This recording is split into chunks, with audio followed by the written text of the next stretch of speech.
Pakai Krista Maya Silkise kumhochu Quay man thi hulpi hi song le Dunya ki man thi hulin pakai Dunya ki man thi hulin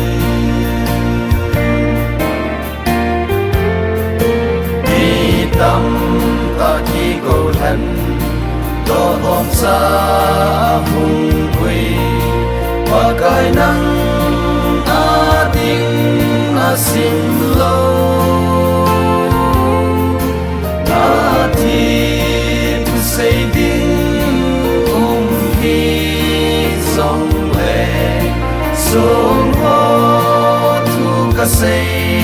xa tiếng Pakai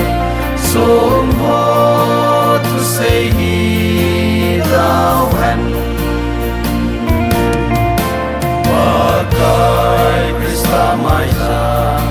Silkise kumhochu Quay man thi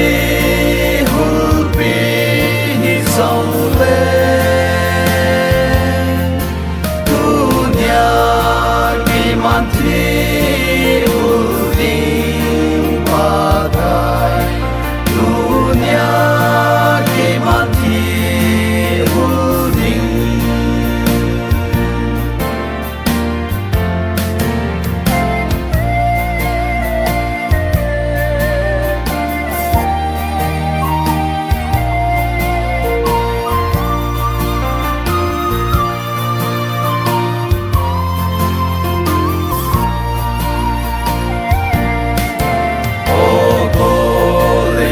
ta han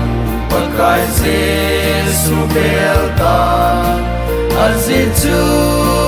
leisin hung mang ding na ti tu say ding hi song le song ho tu ka say sa ding pakai Sum ho tu say hi thou hen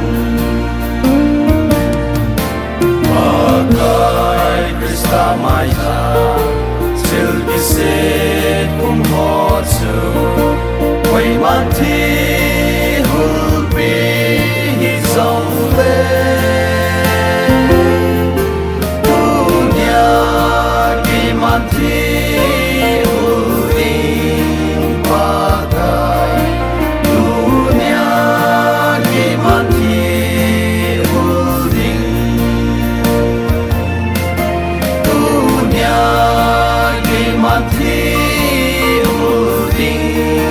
Pakai